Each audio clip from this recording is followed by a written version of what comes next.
All right.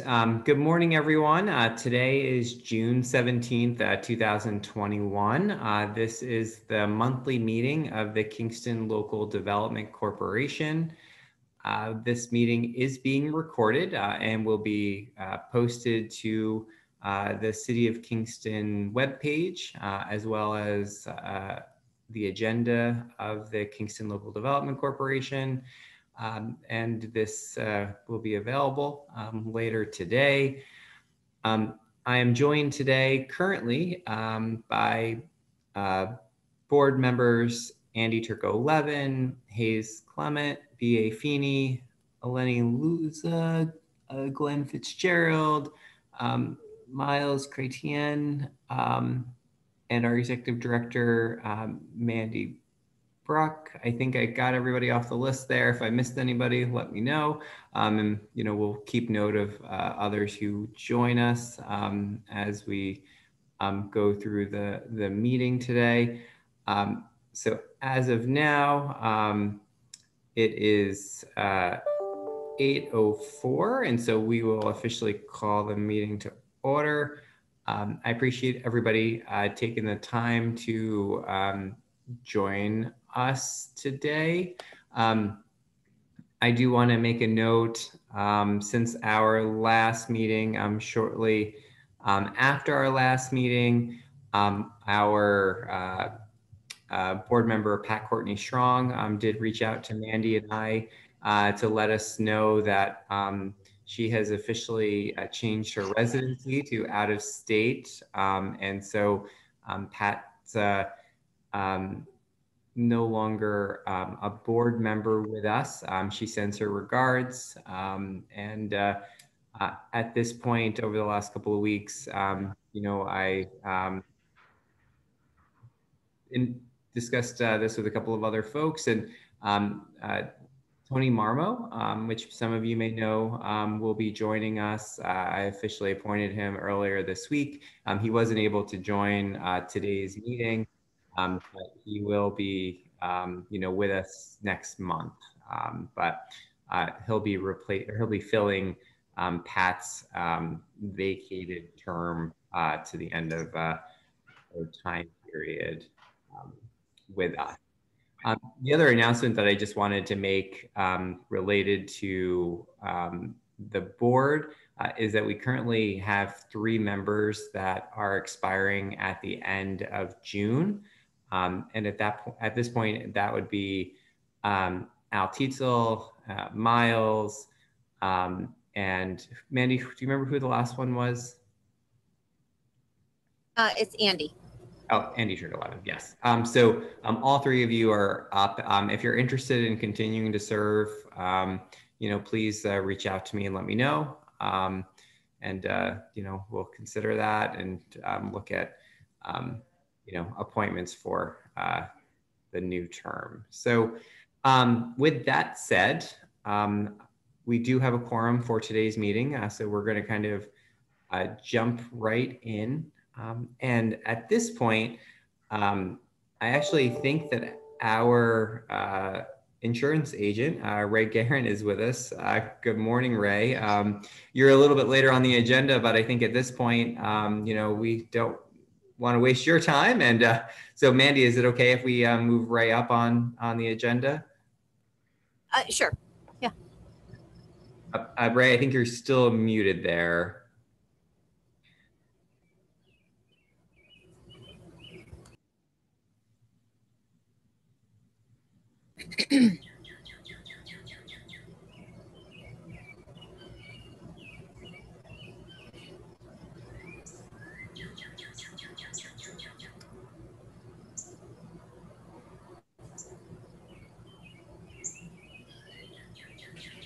Can you hear me now? Yes, we can, Ray. Yes, thank you. Okay, very good. And so I think that this is the reason we put this on our agenda today was there was some questions about our directors and officers insurance in terms of whether we had the right amount of coverage for the board of, kind of an organization of our size. And so I think the board wanted to just invite you on to talk a little bit about that and where you feel we are with insurance coverage and whether you feel at this point, we have adequate coverage. I think if the board, does that seem like that's what questions we had for Ray at this point? No. Okay. Do you want me to start? Yeah, that'd be great. Okay. All right. Well, what had happened was we had back in the spring, early back around March, Amanda had asked about getting quotes for higher limits. Now, your directors and officers liability, which is what I was asked to talk about, has been with Chubb for a long time. Chubb's a A-list insurer. And your policy is very simple. You have $1 million limit. The premium is about $1,000, and it's been on an automatic renewal for several years, meaning they don't ask for any additional information. They just essentially pump out a renewal each year. It changes very little. There's very little activity on that.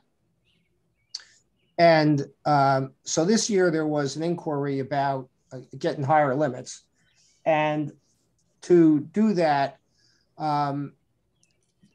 we had to submit an application, and we had to get a financial statement. There was a little bit of delay in that. And also, I'd like to apologize to the whole board. I've been tied up with another situation that has, resolved last night, but it was a situation in New York City of an account that was having all its liability policies non-renewed, and it was a disaster for these people. And it was very hard for me to break away from that. So a lot of other things got delayed, and this was one of them. So I apologize to you for that. But anyway, that being said, so finally we got the application, we got the financial statement, we submitted it to Chubb, and Chubb responded that they did not want to raise the limits because of they see local development corporations as kind of a problematic class of business. They offer $1 million of coverage for, you might say, almost as an accommodation, but it's not something that they generally offer high limits in. The second thing is, if you look at the financials, you do have assets, but your budget is under $1 million and that kind of thing. So generally, for an account that size, about $1 million is what you would get. So that was the response. So when I let Amanda know that, then BA got in touch with me, and we had a conversation for, I don't know, maybe a half an hour or so. And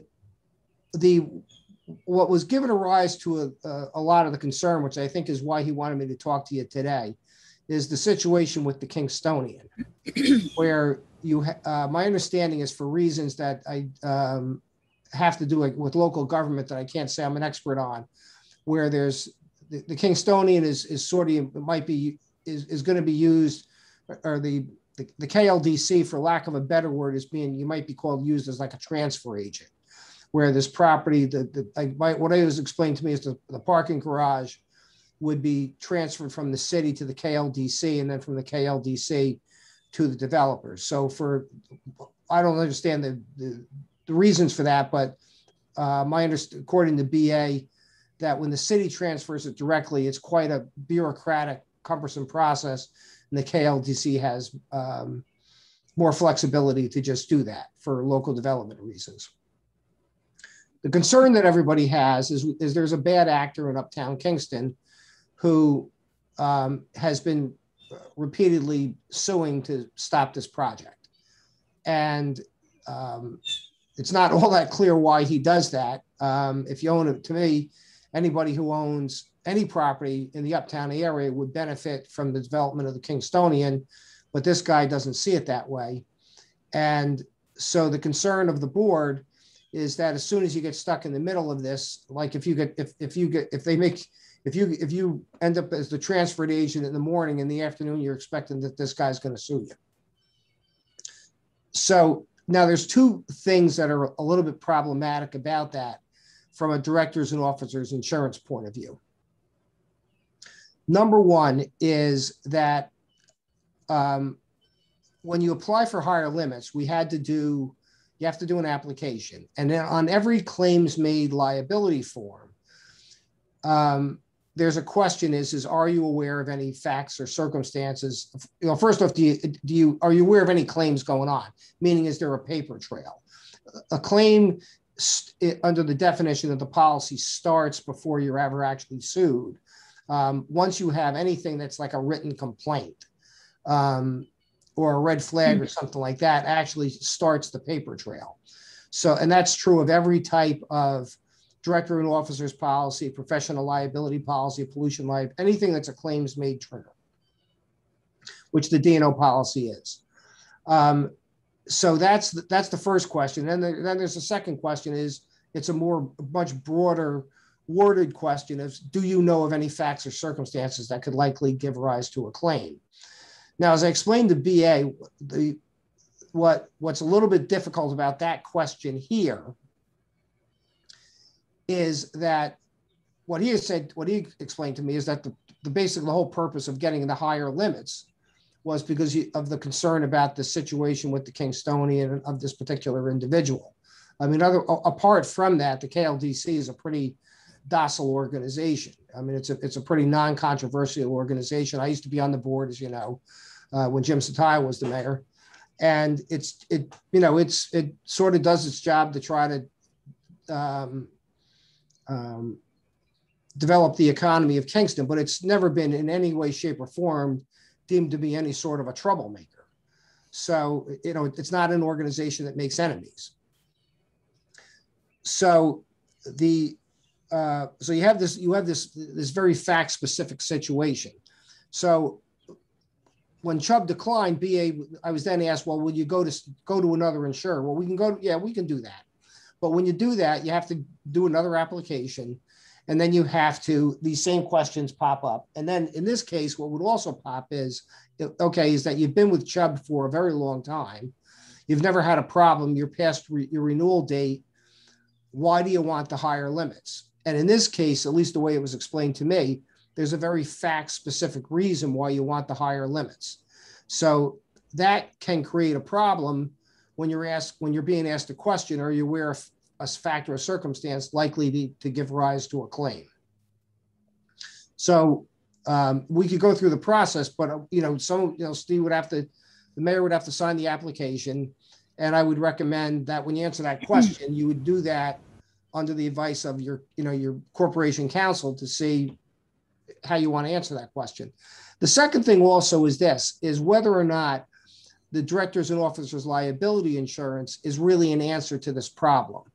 When people get sued, there's a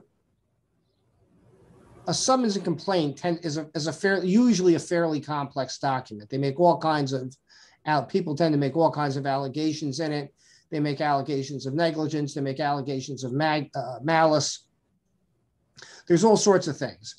And the question is whether or not if you were to be sued, what you were being sued for would actually trigger the policy, whether it would be a covered event.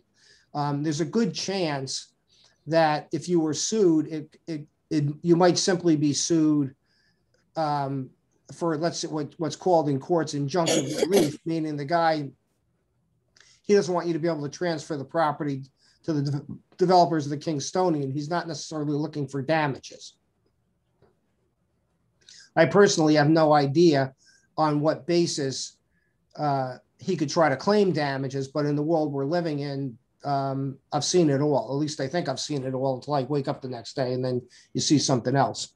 So that's really, it's really just two things, is that you have this situation, which I don't know how much of a paper trail is on this. I don't know, in the paper trail can be all kinds of things.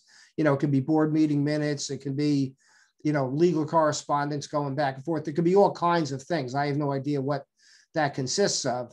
And then the second thing is just, the general knowledge of the situation.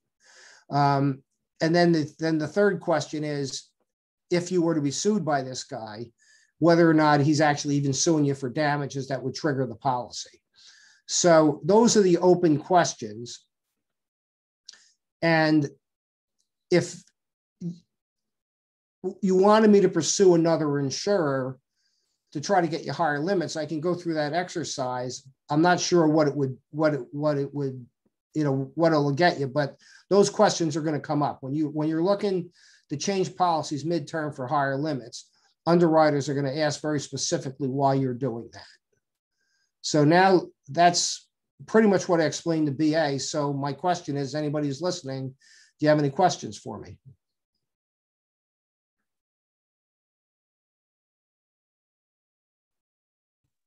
Hey, Ray. My name is Miles. How are you? Hey, Miles, how you doing? Have you looked at the most current Bender lawsuit against the IDA, County of Ulster City School District? Because it lays out pretty clearly. I just read a few pages of it, but his tactic is to attack the direct actions and vote that was done by those agencies to permit access to the Kingstonian developers to this property and or funding.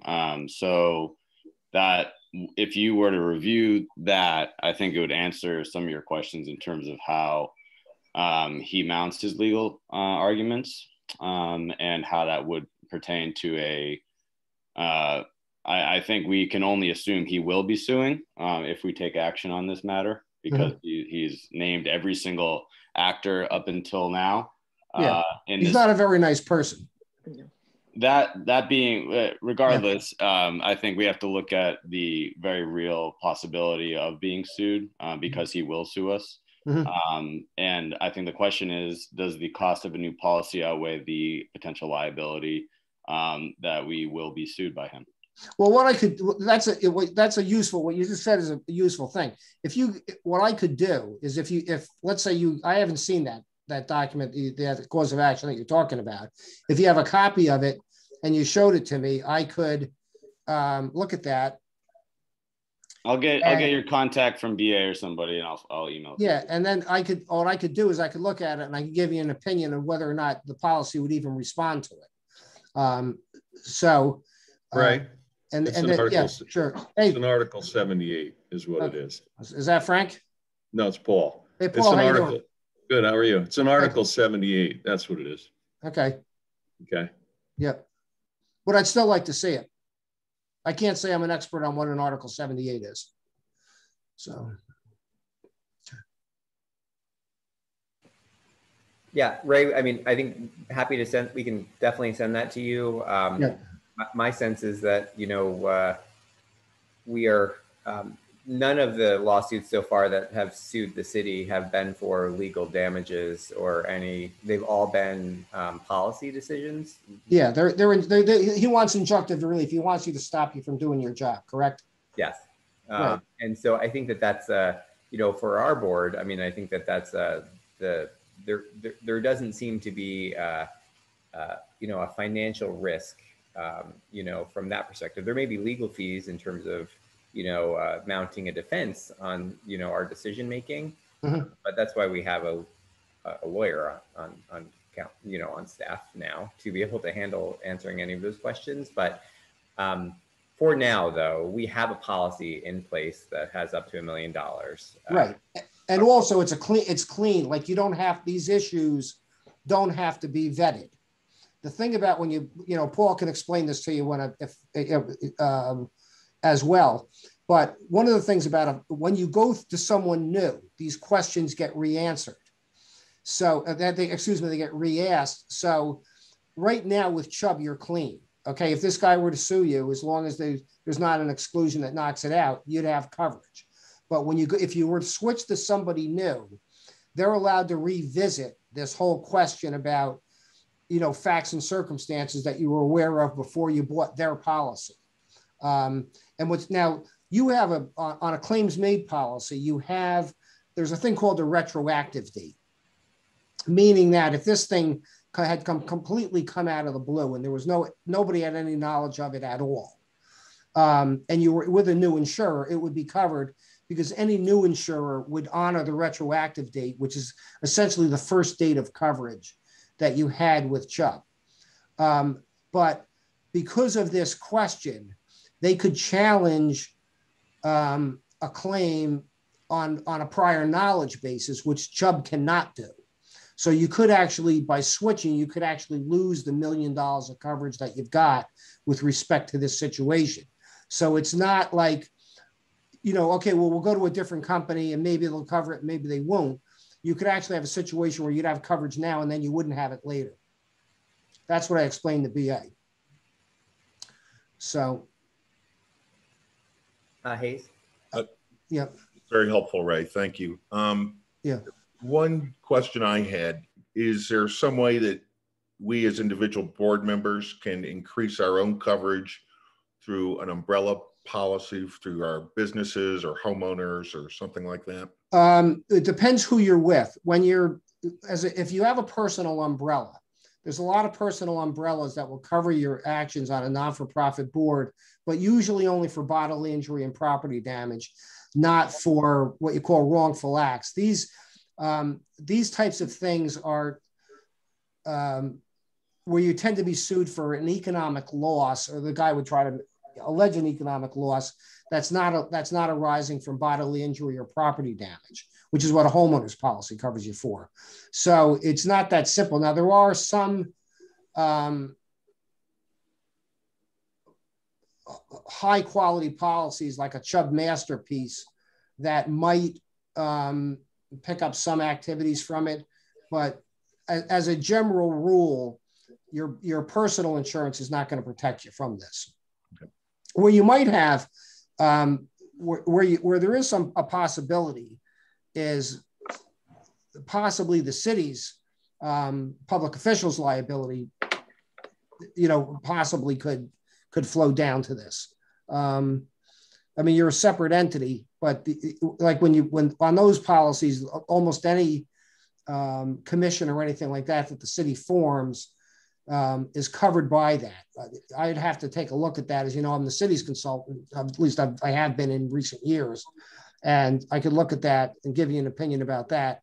But I think, you know, really to be safe about this, you want to contain this within your own insurance. When you have to start going to other entities and other policies, that's a risky thing to have to be doing. You certainly don't want to be betting the farm on having to do that. I think that's kind of key, and that was my second question. Maybe to Steve. Yeah. Is it your interpretation that we would be covered under the public officials policy, or the city would be on the hook to defend us like they would an elected official? No. I mean, what I can do for you, I mean, I know John Dwyer real well. I mean, I could have that, if you wanted to, I could have that discussion on your behalf, or you could have Paul have that discussion on your behalf. Paul's as competent about this as I am. So that, you know, you can do one of those two things. That's another avenue. But I would say this to you. I also think, I don't think you should worry too much about this. I think it's more, like I say, I think what Miles brought up, where this guy files these, as Paul calls an Article 78 action. I'd like to see that, to see what these things actually do. And injunctive relief lawsuits are really what they're trying to do. He's just trying to stop you from doing what you're doing. He's not looking to take your house from you. Yeah, go ahead, Paul. Ray, I think what we need to do is really, you know, Steve might have a better idea of a typical defense cost on an Article 78. This can't be the first Article 78 that the city has seen, right? So I think we have to take that into consideration as well. You know, does it cost 10, 20, 50, 100, 200,000, depending on the size and the scope of the Article 78, you know, and that reduces our coverage limits then, you know, to the balance. But then, you know, there's no punitive damage coverage on D&O, right? Yeah, in New York State, there's no punitive damage coverage on anything. Right. So there would have to be substantial damages that were claimed. But right now, the Article 78 is just to stop. In other words, the seeker wasn't done correctly, or some other function of this process wasn't handled correctly. That's the administrative side of what an Article 78 is. You know, Steve, what is that? You guys have had to defend in Article 78 before, correct? Yeah, I mean, we've had 5 so far from this developer alone, and we've won all 5, and all 5 have been written by our in-house staff. So your corporate counsel. Yeah, and so they're not very, because they are all administrative, really all we have to do is provide the proof of fact of what we've done, the record, the details.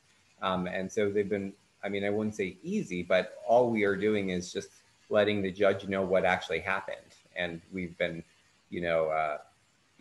proven correct so far, in all of the major cases. So I think part of the risk management process is understanding the scope of what our exposure is to the risk, right? And then knowing that we're properly insured for that scope of that risk. And then understanding procedurally how we should behave as a board as far as potentially sensitive communications amongst each other and executive session. And really from a risk management procedure, Ray, I would appreciate if you had anything you could share with the board on, how we should be acting as a board collectively to protect ourselves from a risk management standpoint.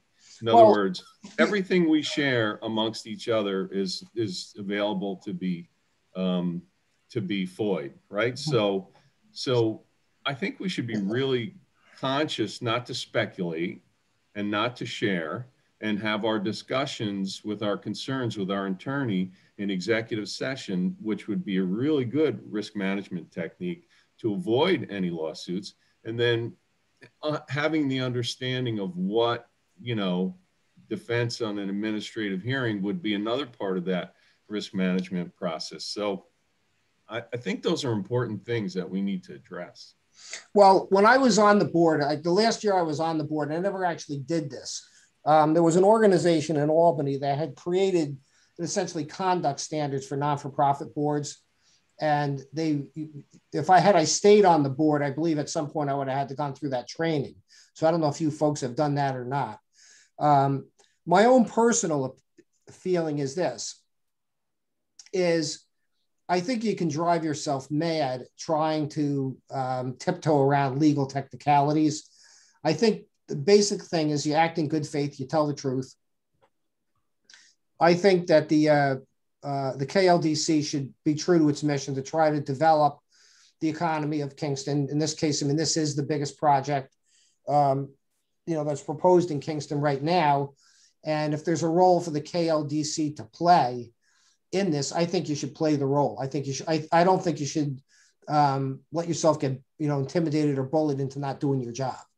Okay, so I think that, and if the guy files a lawsuit, I mean, Steve, on the article, on the 5 article 78s that have been filed against the city, was a claim ever even made to the insured? Did you even give them notice of it?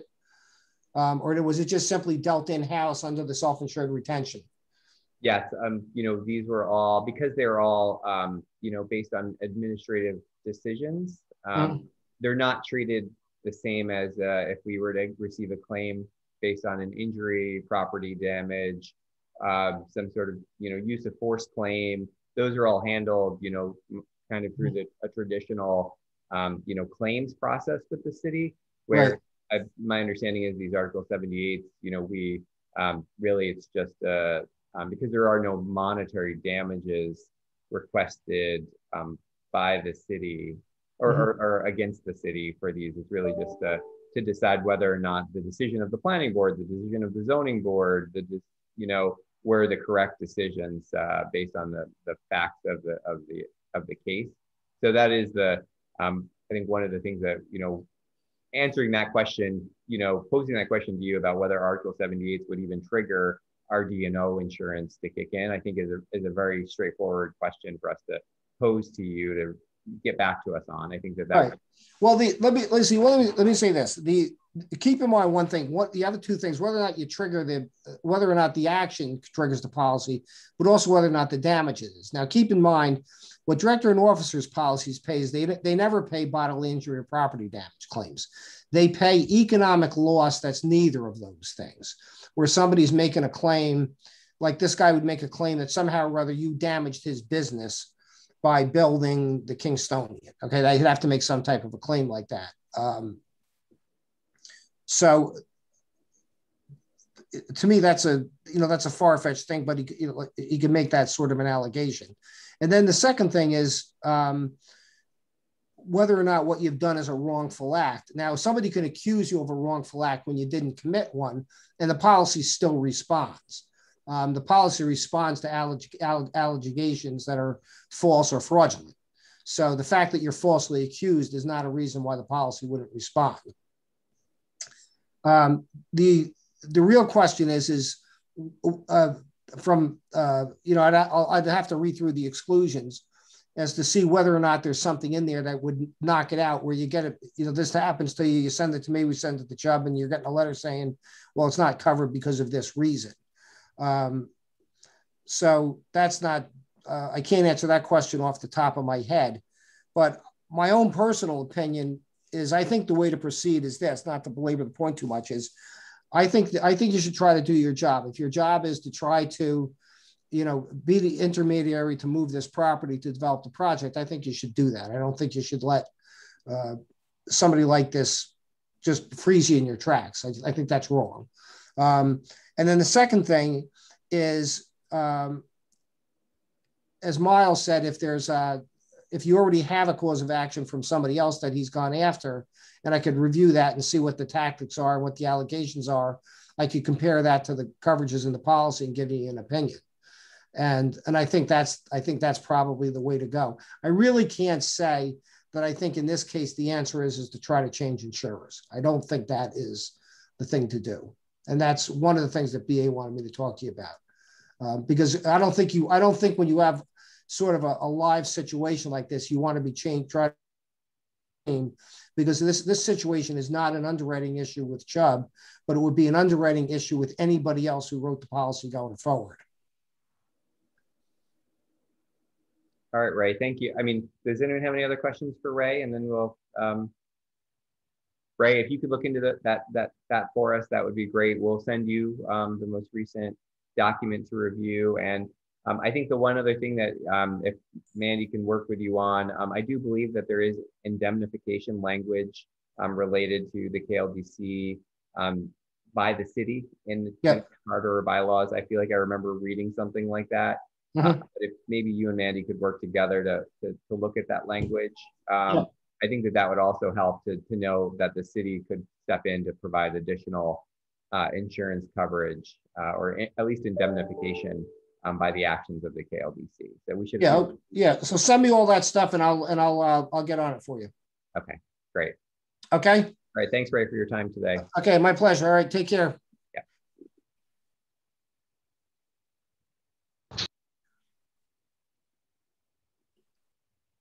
All right. So back to our agenda. Going back to the top, Council Rutter, doesn't have any updates for us today. We are joined by Bob Ryan, our other council. And so Bob has had an opportunity to continue after our last meeting last month. I know that there were some additional questions and concerns posed by some of the board members. I know VA had a few, Glenn had a few that were sent out. Bob and his team have had a chance to, review a lot of that material, I believe, by now. And so I think if we could give them a few minutes to just kind of talk to us about where, they're at and some of the legal research that they've done, I think that would be helpful. Sure. Thank you, Mayor. And first of all, I'd like to just introduce my colleague, Amy Levine, who is on this call as well. She's been assisting me with this project. And secondly, I'd like to just apologize for any confusion. Initially, I did not think I'd be in a position to give a report at this meeting and was going to plan on reporting at the next meeting. But, just given the numerous documents and items that we were looking at, but we were able to obtain and review everything that we feel that we needed to in order to provide today's update. So in general, we have thoroughly reviewed the record of the project's approval process, including the RFP, the proposals, the MOU, the assignment, and determinations made by the Planning Board, the Common Council, and the IDA. We also reviewed certain relevant legal requirements of the city's code, state laws, and also the 7 legal actions that's been brought to date against the project. So it was quite a bit of materials going back to, as you're aware, 2016. But in general, after this thorough review, it is our opinion that the approval process for the Kingstonian so far has been lawful and consistent with all applicable laws, and we have identified no legal restrictions that would prevent the KLDC from moving forward with the land disposition agreement, as I recommended at the last meeting, in order to develop this project and to go forward. So I'm happy to answer any questions or discuss this further if you'd like. And just to reiterate for process, I think it's important that the next step is that an appraisal be done on the property, and actually I need to sort of turn my attention from this, we'll say, the procedural review for the past month now to actually working on drafting the land disposition agreement, which is the key document to capture the terms and conditions of this process. Hayes? Just a procedural question. Bob, should questions about this to you or Amy be done in executive session? The items that I would prefer or recommend to be done in executive session would be any sort of discussions regarding potential sort of liability, because if it's questions regarding potential litigation and my answers to that, I don't think that would be wise to have in a public session, because the information actually could be fruitful for somebody that is looking to bring action against the KLDC. And so that would be, questions and answers on a legal advice matter, and that would be privileged under an attorney-client privilege, which is not technically an executive session, but it is exempt from public open meetings or public forum.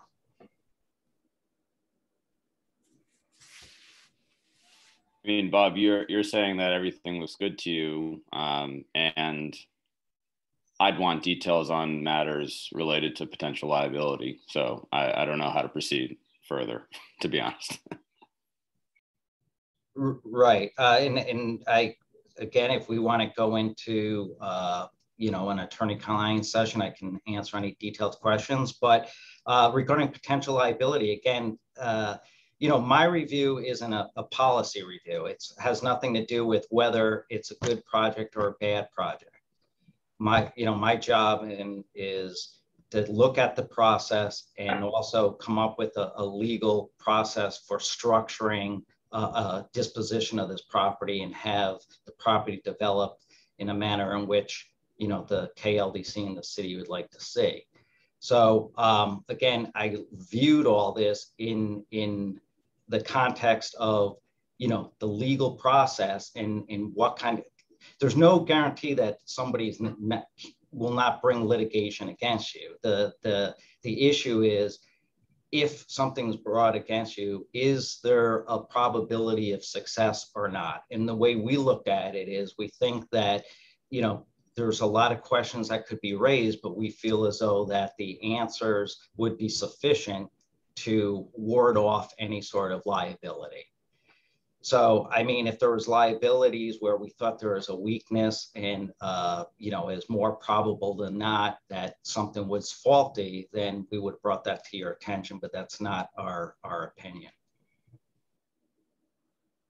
Procedurally, are we supposed to take your word for it and then vote on the acceptance of transference, or what's our next step? You're still working on the transfer document, and then at which point we could go into executive session to decide whether or not we'll accept the property? Is that the next step? Well, with respect to your first question is, you know, you hired me to give advice. I'm giving advice whether you accept it or not. I can't control that. That's up to the board. My recommendation is that we develop a land disposition agreement, and then once the terms and conditions are known, that the board reviews that and then makes a determination, a board vote, to accept the property and to execute and enter into that land disposition agreement. So at the time that the terms and conditions of the transfer is known, you would make a decision. And we'll be voting today on hiring an appraiser. So that, I think, is the next step you had indicated for us to be able to get to that level, is to have an appraisal done of the parking lot site. Right. I mean, ultimately, and I don't know if this time frame could be met, but you know, I would like to see the appraisal completed and, you know, at least a majority of my work of developing a land disposition agreement developed in order for the next meeting to come back and you can sort of have information and see some materials, you know, before you're being asked to, you know, take action on this matter. Glenn? You're muted, Glenn.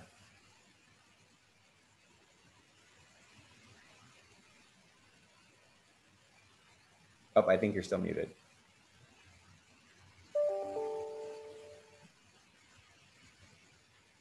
Nope, still muted.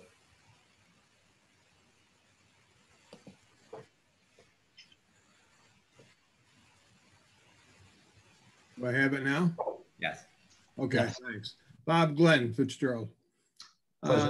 You physically have, not asking what they were, that probably is for a private session, but you physically have, not just know of, but you actually have copies of the contracts that go back to square one, 2016, the contracts, as well as agreements with other parties that we're not talking with now, but from day one to now, you actually have copies of those contracts? I have a lot of material, and I received that through requests to the city, as well as through what was filed with the clerk in the courts publicly. We obtained a lot of information. So we have numerous pages of materials, but I do feel as though, I don't know what everything is, but I feel as though we did a pretty thorough search and we do have enough on the process where I feel as though I could make this determination. For example, the city resolution that authorized the transfer from the city to the KLDC contained backup materials of over 300 pages. And that's, I believe, right on the city's website.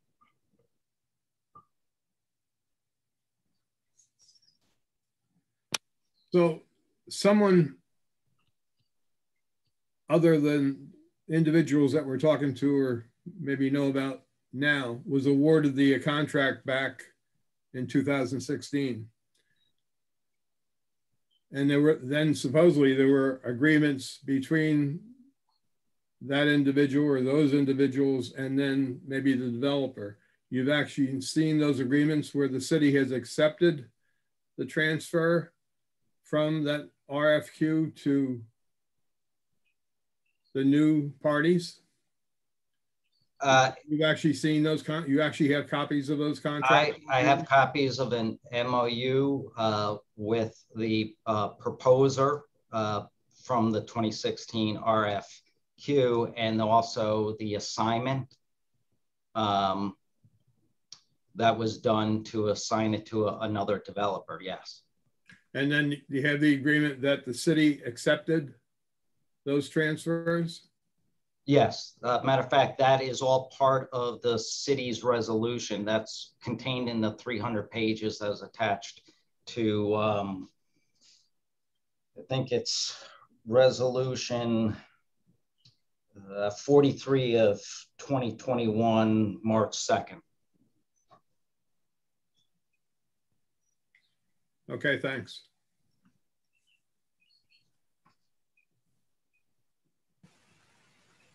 So at least, so our next step is to get the appraisal done, and then to be able to provide that to you to be able to, you know, continue your work. And I think you said your goal is to be able to provide us with information to review, hopefully by next month's meeting, but that will depend on how long the appraisal takes and getting that, you know, information to you. Correct. Yeah, I will definitely be in a position at least to provide an update. I mean, the ultimate goal would be to have everything completed by next month's meeting, but I'm not sure if that's possible. But I will be in a position to at least share information and see where we are. And there may be issues that we need to discuss for what we would like to, you know, include in the LDA, or some points that we need to discuss. So it's a working process. But the next month, everything includes the development agreement, you think, hopefully? The gold standard would be we have the results of the appraisal and I am complete with the LDA, the land development agreement, where it could be in final form where you approve it. But I don't think we would be at that point. I think it would be where you're reviewing and asking questions and we're still developing it. So we're talking maybe the LDA and more like August or September. Possibly, but again, we'd like to, you know, for purposes of timing, it'd be good to keep moving because there are statutory notices that we need to provide, and that adds time. And so again, it all depends on how well it goes. But the goal is to move forward as efficiently as possible.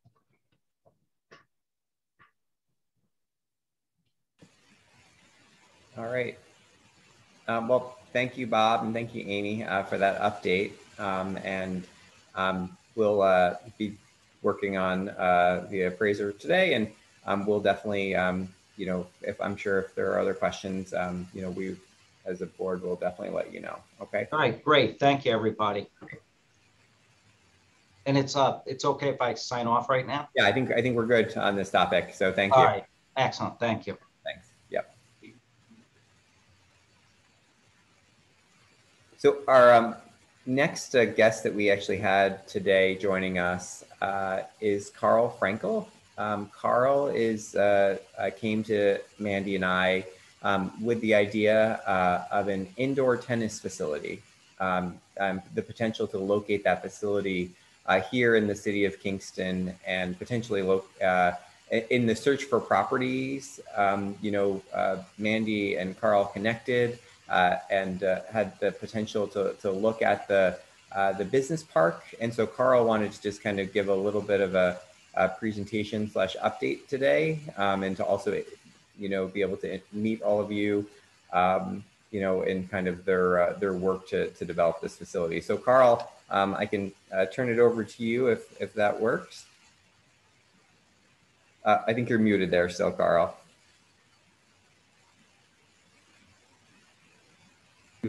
Okay, how's that? Great.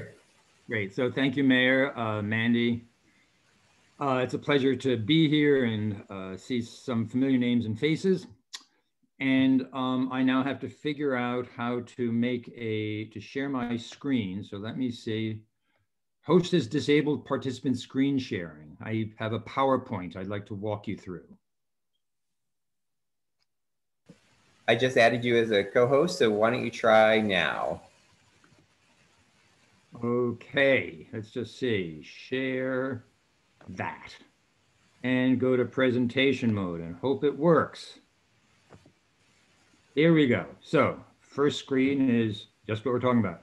The name of this enterprise is, I'm going to try to minimize this because I can't really see my presentation with the Zoom there. So let me just see what I can do about minimizing that. Okay, I'll work with what we got. So we'll move to the next slide. It's First Serve Community Tennis, and the reason why it's called First Serve will become apparent as we go through the presentation.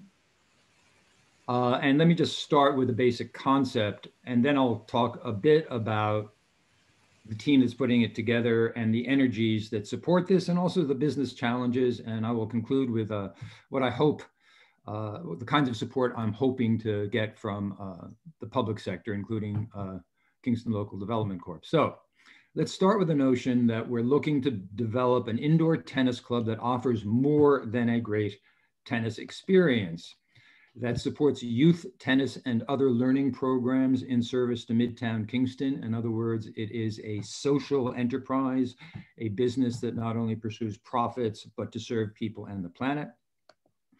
It functions as a community center. It's not just a place where people come to play tennis and then go home. It's a community center with amenities like a juice bar, a pro shop, a lounge and viewing area, a small gym, and off-court learning room. It serves as a regional hub for tournaments.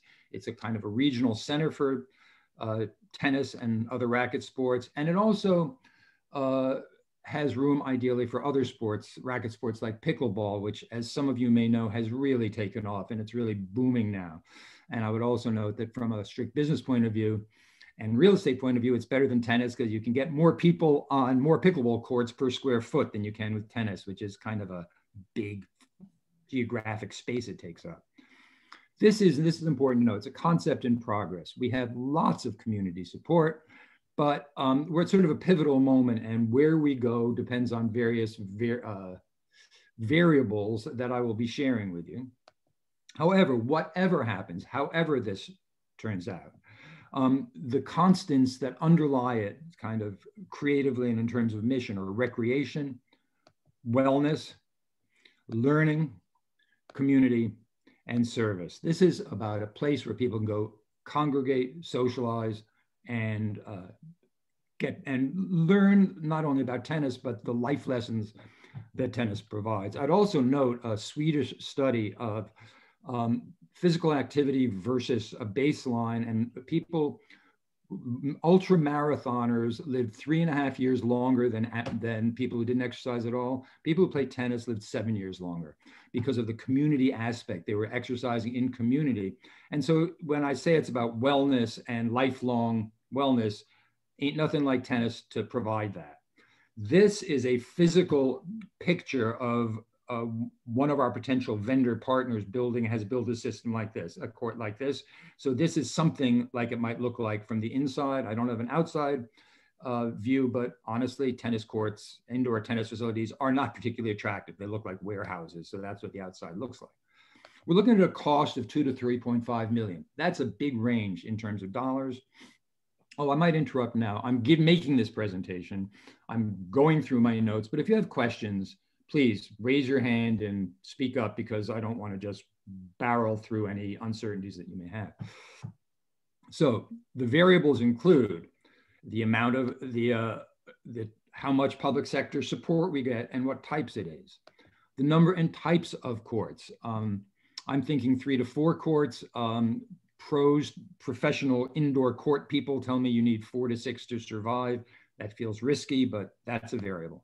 The type of building, there are different kinds of structures we can use for a tennis court, although you cannot retrofit old industrial spaces because you need a clear span, a huge clear span, so it needs to be specially designed. What other kinds of racket sports are we doing? One guy who's an advisor to me has recommended not only pickleball, but badminton and paddle. There are all kinds of racket sports out there. The location and partnership strategy. The costs can be very different if we partner with you folks than if we do a buy and build in the town of Ulster and start from scratch. And lastly, and boy, is this, we all know about this and the inevitable cost overrun. So when I price this, I come out at about 2.3 million, sort of my sort of ideal middle ground thing, but it's going to cost more probably because that's the nature of life on this planet. Project team, we'll start with me because I'm spearheading this. And I know some of you, but just so to fill in the blanks for those of you who don't, I'm trained as a lawyer. I've been living in Kingston, Uptown since 1997. I'm a lifelong entrepreneur and writer. And last but not least, I'm a lifelong tennis player. I started at the age of 7 with time out for arthritis in the knees. And then in 2013, I got my knees replaced, started playing tennis again. Great tennis community. And a couple of years ago, it became apparent to me, as it was to others, that there just weren't enough indoor courts. And I'll talk more about that in a moment. So it got into my head to go, and let's build more indoor courts. It's a great project. Lots of people in the community support the notion. And so I was, about a year ago, I started looking for a site for an indoor court. And then in about January, I just had this sort of late night revelation. I actually won a national prize for a book I wrote about social enterprise, which is business and service of people and planet, as well as profits.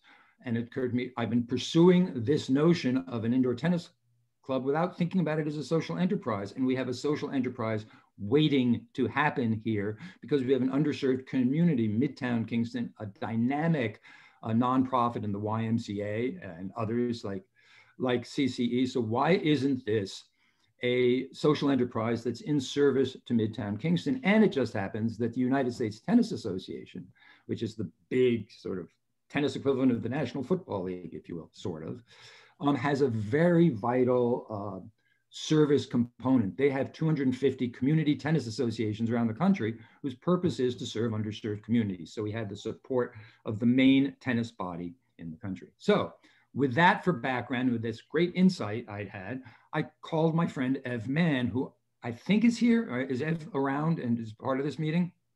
I don't know if he could make it or not, but you probably know Ev. He ran CCE for years. He's been central to Midtown, and he's a tennis player. So he said, count me in. So that's why Ev Mann's name is here and Carl Frankel's name is here. But we are sort of the figurehead leaders of this. The general notion being that I'm on the for-profit side and he's the nonprofit service component. But it's not just two people. We have massive support in the tennis community. I did a quick survey of people, about 25 responses, very bullish. People want to invest, people want to volunteer. Just there's every time I've had a couple of people approach me, oh, did you know so-and-so is looking to build an indoor tennis facility? I've had at least 2 other conversations with people who are looking to do this independently of me. We have potential funder support. I have one guy who's put $100,000 out, like if we can set it up in a way that works for him. We have public sector support. Just the fact that I'm talking to you folks qualifies as provisional public sector support to me. We were also talking to Ulster County, and we are kind of an anchor project if it comes to pass for Tech City, if that happens. So we are looking there and talking to them.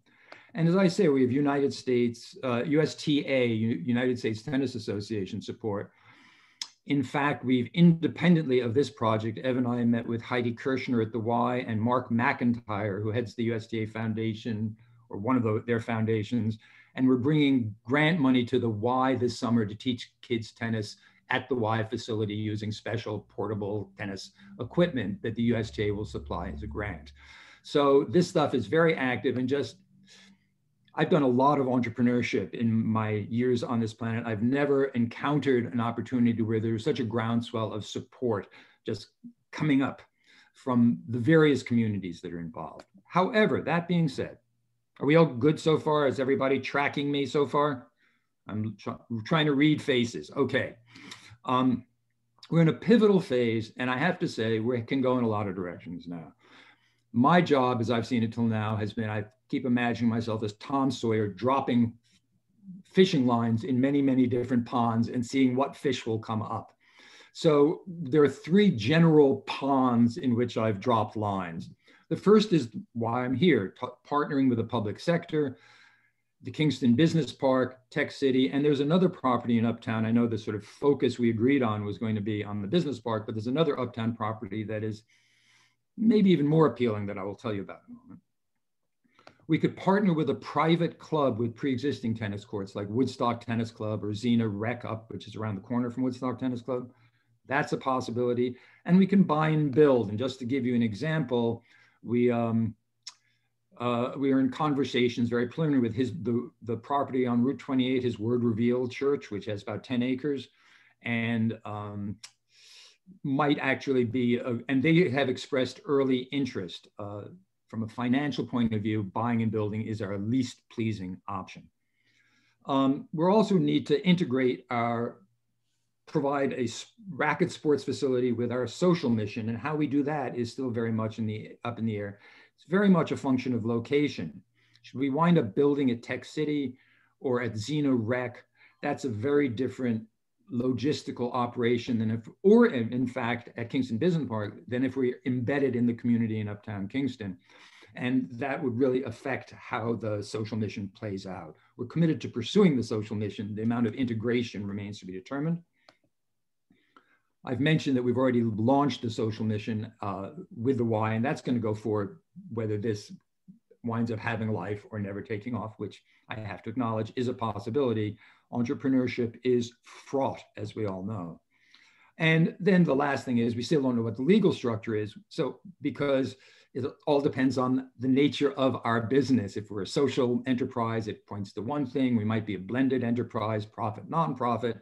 All this is legal form will follow function. And so we have to figure out what our functions are before we decide what our legal form is. So this is to say that on one level, this is kind of an inchoate idea, but on another level, all kinds of support. And I've literally been researching finances and talking to people for over a year now. So it's well evolved and yet also kind of early stage at the same time. The prime directive is financial sustainability, and we'll get to that in a moment. I have a deaf cat who's about to move into her yowler monkey identity immediately at my feet. So if that happens, bear with me. It's the perils of doing a Zoom presentation. At least I don't have a cat filter on my face that I know of. Anyway. Financial sustainability is what this game is about. And I will tell you why in a minute, but we don't want to build something that's going to die. We want to build something that has legs and will carry on over time. And that's a kind of a tough nut to crack for reasons that I will get to. And that's why the support of organizations like KLDC are so critical to our vision. Okay, so checking in, questions, tracking, all good? Great. So let's talk about the business park for a moment, which is a very appealing site in many, many ways. One of the design criteria for what we're doing is not only do we want to be close to Midtown, but we also need to be close to the Rhinebeck Bridge. A large percentage of our tennis community comes across the bridge, and they're not going to travel 15 minutes on that side of the bridge and 20 minutes here to get somewhere. It has to be kind of within 10, 12 minutes of the bridge. We got that with the business park. And Steve mentioned this, the proximity to the state park. It's going to be contiguous, and it could be actually a service point of service for people who are walking in the soon to be here state park, because if we have a cafe and racket sports and so on, it could really be integrated into that. I think we can make a very physically attractive and spacious site at the business park because there's sort of room to roam there. We could be flexible in the size. I mean, the parameters are, we probably need 2 acres minimum, but depending if we have outdoor courts, pickleball, whatever other amenities we have, ability to grow is always a good thing. And again, we'd have partnership support and the help of the organization in various ways. The 2 negatives are basically, it's not a walk from Midtown, which we would love to have if possible. And it's also not embedded in the community. And I'll get to that in the next slide. But ideally, it's a place where people can walk to. When I moved to Kingston 25 years ago, I had a guy visit me, a friend visit me who did traditional neighborhood development. And I said, buy up Uptown Kingston and turn it into traditional. And he said, you've already got everything. He didn't pursue it, but to his financial regret, I'm sure, this is like in 1997, but a walkable community, just it's so powerful energetically and in so many ways in terms of creating the feel of sustainability as well as the facts of sustainability. So it's really an important consideration. Now, there's also a property in Uptown location, and I did not put in an aerial view of it, but you probably know it. It's right across from Herzog's Plaza and right adjacent to the Aaron Business Park. There's a 2.8 acre parcel there that's right below. You can access it from Midtown, from Albany Avenue, and the parking area where the martial arts studio is, and the rail trail that walks along there runs adjacent to it. It's about 40 or 50 yards up from the business park. Are you familiar with that property? It's sort of like this hidden 3 acre parcel in the middle, in the heart of Uptown, really in the heart of Uptown. So it's the pros of this, and it's for sale. The Aaron family, the elder Aarons own it. It's within easy driving distance from the Rhinebeck Bridge. It's a walk from Midtown and from Uptown, and it's embedded in the community. And here I want to just elaborate on this a bit. I'm a Columbia University family member. My dad was a professor there, going way back. And way back in the 1970s, Columbia decided it wanted to expand its gym. And it had this elaborate plan, and it wanted to serve its community, which was Harlem. And the way the architectural design came out, the students would come in from above. Columbia's on a bluff, and Harlem residents would come in from below. The optics were so bad, people of color in from below, white people in from above, that the deal was scotched. It never happened in that form. We have the exact opposite here. So the people from Midtown would come in from above, and the residents from Uptown would come in from below, which is just fine. And one of the real blessings of this location would be that it also would cater to people who are here for the weekend. The hotel, people coming and staying in the Kinsley and hotels like that would be able to access this. Not only the tennis, but the community clubhouse, if we have one, the cafe. It would really have all the strength of really being a part of the fabric of Uptown. And again, potentially partnership support because it's within the city of Kingston. Now the cons are, if there's a high asking price, they're asking in the 200s for this property. And that's, I think even in this market, it's a lot of money, partly because of the other con, which is that it's located in a floodplain. Whoops, I won't even try to go back. It's located in a floodplain. Let's just leave it at that. I think it's categorized as I'm not sure if it's 100 or 500. It's not a realistic assessment, and apparently it's maybe reappraised, but it's an issue, and we'd have to bring in fill or something, or bite a flood risk bullet in terms of insurance. Let me talk about why I think this can succeed. In tracking questions, all good? All good. There is a boom of interest in tennis. It was the only sport that was really available for a lot of people during COVID. And according to the USTA, which is shorthand for United States Tennis Association, we have 4 million new tennis players since COVID started. It's really taking off in big ways. And this is accompanied by the fact that there's a confluence of local, what I would call gap opportunities. There's a gap which creates an opportunity. So there's a supply-demand imbalance. Within a half hour of Kingston, we have 9 indoor tennis courts in various configurations, 5, 2, 1, and 1. According to the USTA, you need 1 court per 10,000 residents within a half hour. That will meet the demand. So I ask you, because I did some preliminary research, but didn't get the answer, how many residents we have within a half hour's drive of Kingston.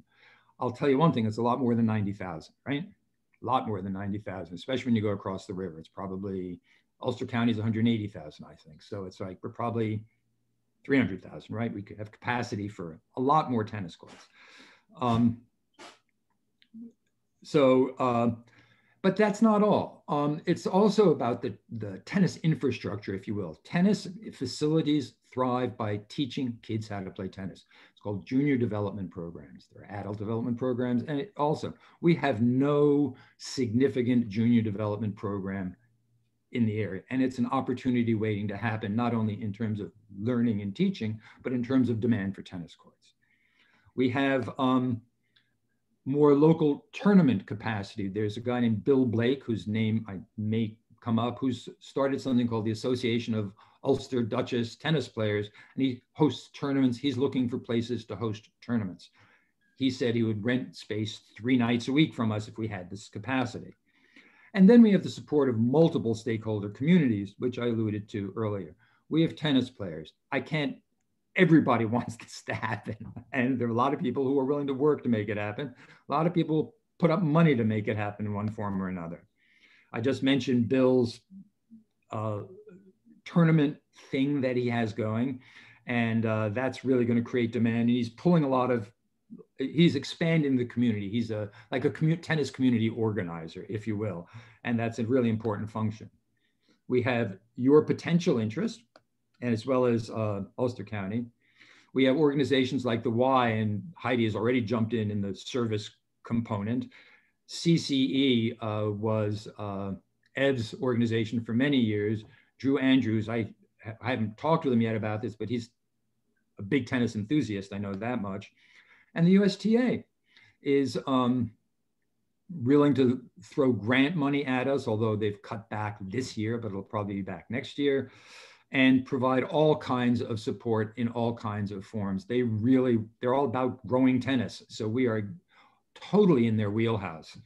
And I would also add that our vendors are helping. One vendor offered to introduce me to a guy named Kamau Murray, who's in Chicago, built a great facility on the south side of Chicago.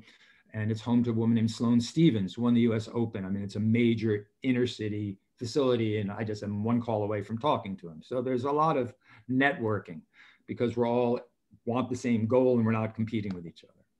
So it takes more than a village, it takes communities, and we have them here. I can feel all that energy. That's the positive. The reasons for negative, first of all, let's start with the sort of demographic uncertainties. Will the demand for racket sports be maintained post-COVID? Nobody knows the answer. Will the New York City exodus continue, which I didn't mention, but you have all kinds of tennis playing and tennis friendly people moving up from the city, and that is increasing already the imbalance between supply and demand for indoor tennis. But the real reason for concern, and we can call it pessimism, is that indoor tennis courts tend not to prosper. They are a high-risk venture. I spent an hour on the phone with a guy who's built 13 or 15 indoor courts in the New York City area. And he basically said, if you want to go bankrupt, open an indoor tennis court. And I don't take him literally. There are things that I think we can do that he hasn't, that are sort of modern and he hasn't thought of. But I don't want to understate, I don't want to go into this wide-eyed and innocent. Indoor tennis court clubs are a challenging business proposition. And in order to succeed, we will need to design and build a super strong foundation that can withstand the inevitable business challenges that will arise. So let me talk about the emerging vision as I come toward the close of this presentation. How long have I been? Is anybody tracking this? I know I was given half an hour. Yeah, if you could, make sure maybe just get through the last slide or two, Carl, and then we can. We are at the last 2 slides. We're at the last 2, so great. So first of all, we want to take an innovative public-private approach. We want to get bondholders who aren't investors per se, but put up, say, 35, this Woodstock Tennis Club does this, puts up money and then can get it back if they leave, but you can get a base of, $250,000, $500,000 this way. We get support from you folks. We have a community tennis association headed by Ev probably that manages the social mission. And we expand our market and increase our revenue per square foot by offering other racket sports like pickleball, where you can have twice the revenue for the same space, basically. And so now let me, there we go. Let me just pause this. This is my closing slide. And I just want to share this because it brought me to tears almost. This is a video of kids in Cameroon in a tennis program. It was posted by Novak Djokovic and with Yannick Noah, who's this famous tennis player from France. And this is kids being taught tennis in Cameroon. And not only note their enthusiasm, and note, if you know anything about talents, their proficiency, which is mind-boggling. So here we go.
Okay, so that gives you that sense. That's so much for the presentation, and thank you for the time, and open to any questions or thoughts you may have.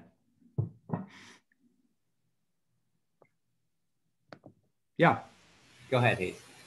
Carl, for the sort of $2 to $3 million investment you're talking about, how many courts is that? It's based on a 3-court model. 3-court, but all indoors. 3 indoor courts. Okay. Yeah. But it's not the courts that are the money, it's the building that's the money.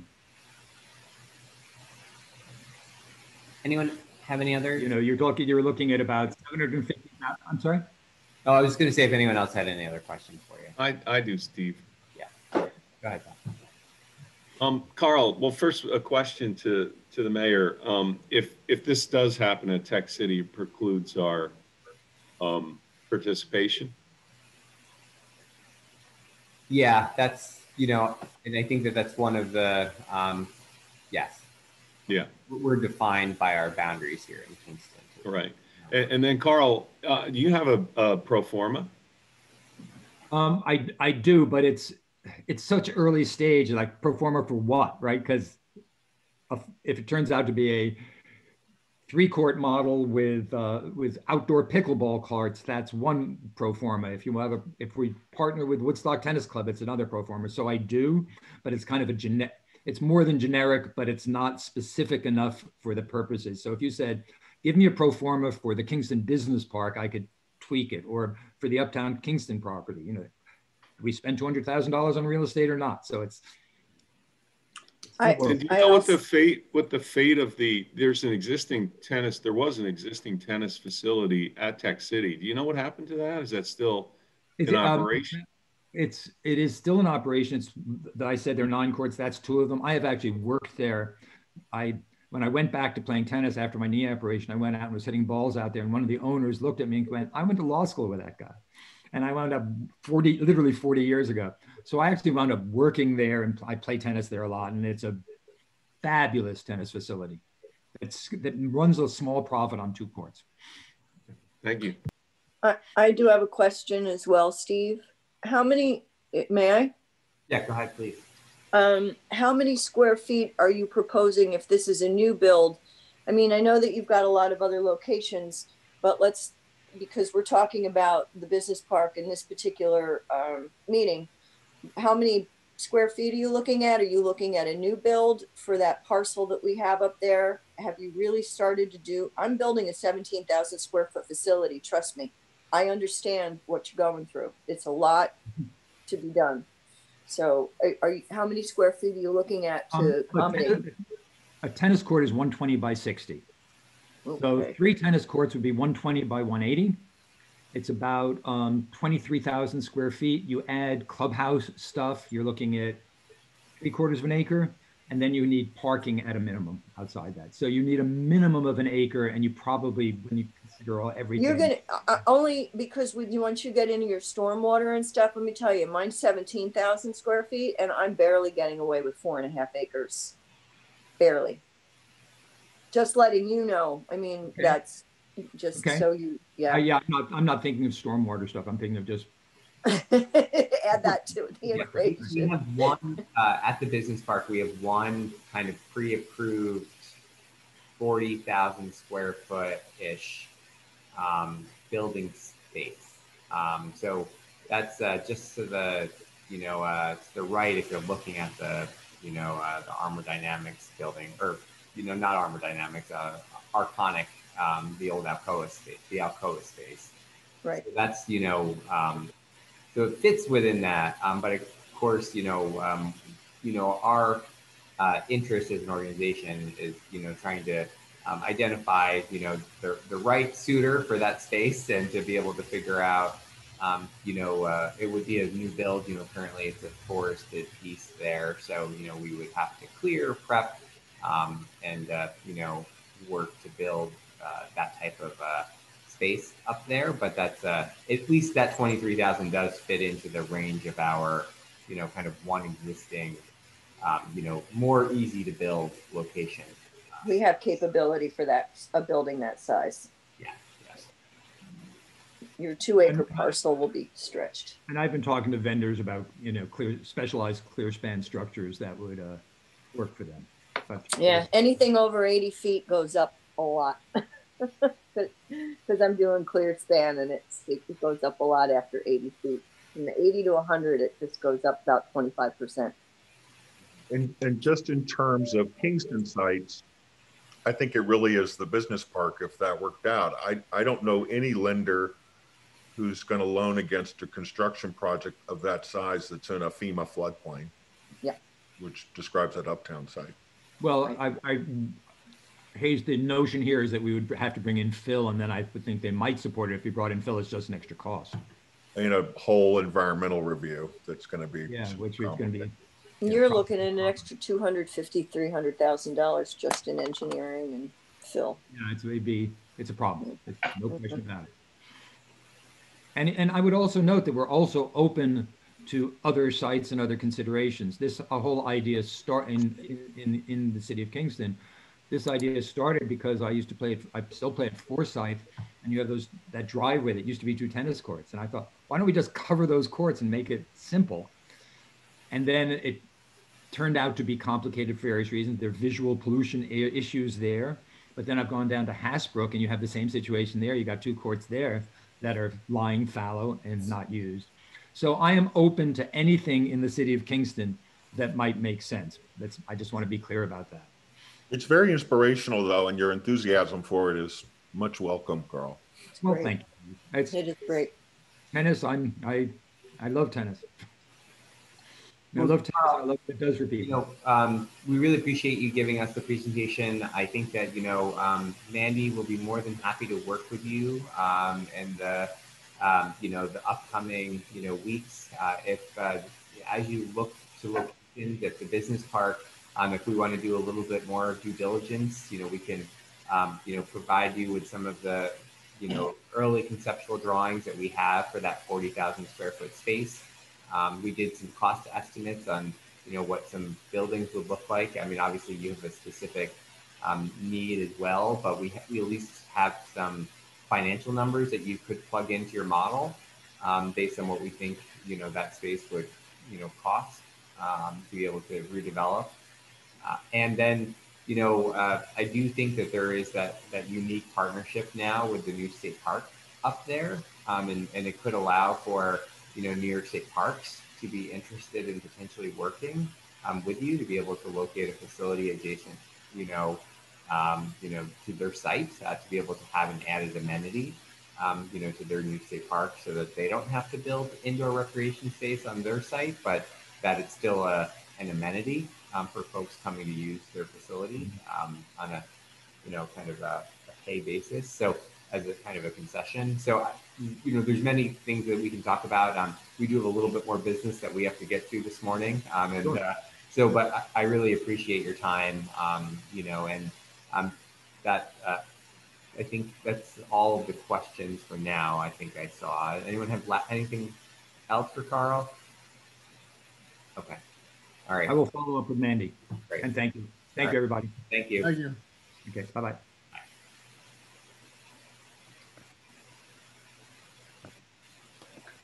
All right.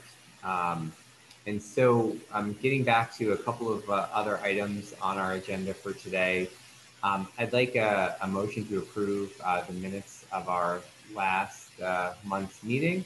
Can I have a motion for that? Hayes is first. Do I have a second? Lenny, all in favor? Aye. Any opposed? Okay. Uh, we did have, as part of our business for today, um, the, we were asked at the last board meeting to have BA and I research an appraiser.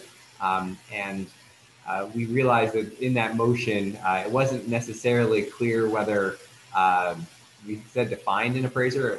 We didn't actually use the words hire an appraiser. And so we thought it would be best to come back to the board to be able to actually get that as a motion. I had found an appraiser that the city has not worked with, but we did hear good things about. I think it was Bauer. I think that's how you pronounce it. Appraisals in Albany. They do specialize in commercial appraisals. And I think BAU also kind of reached out and heard good things about this firm. And I think that at this point, you know, we would like to put that name forward to the board to be able to, yeah, BA. Just a real quick update, and as was just said, we were kind of tasked with reaching out to find an appraiser.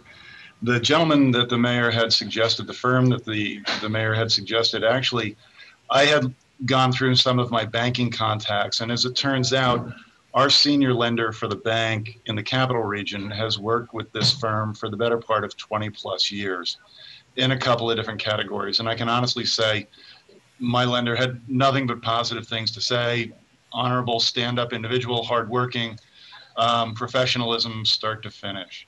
So I did do a quick follow-up call, and I did have an opportunity to speak with Bruce Bauer, who is the president of the firm. And just in particular, to give everybody on the board a range, just a ballpark.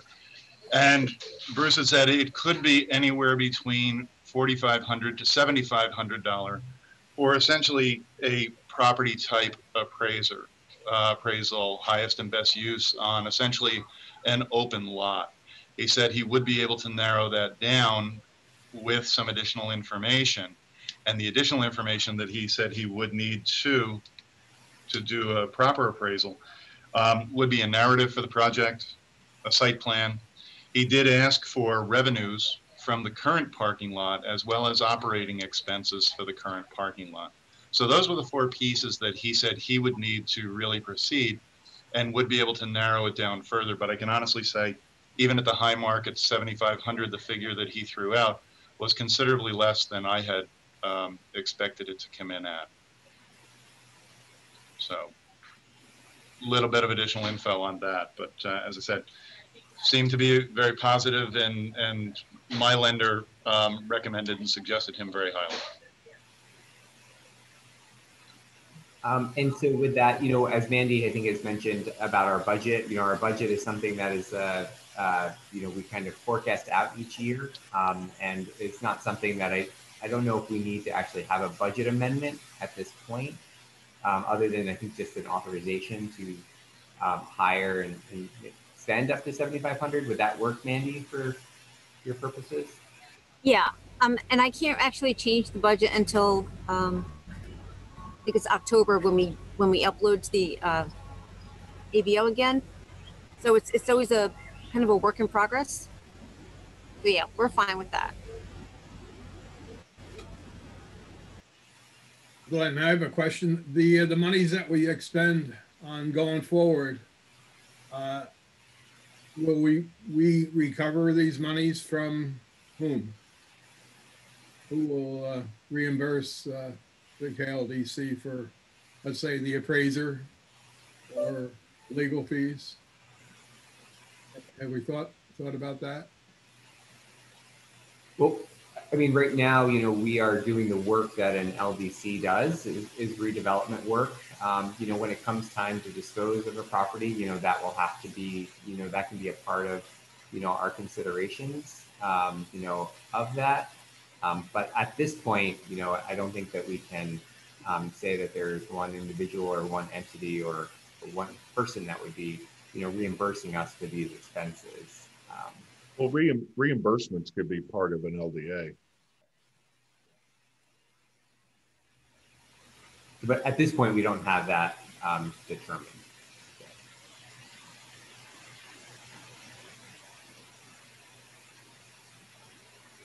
But when we vote on the terms of an LDA, if it comes to that, we could have reimbursements for certain of our expenses related to this.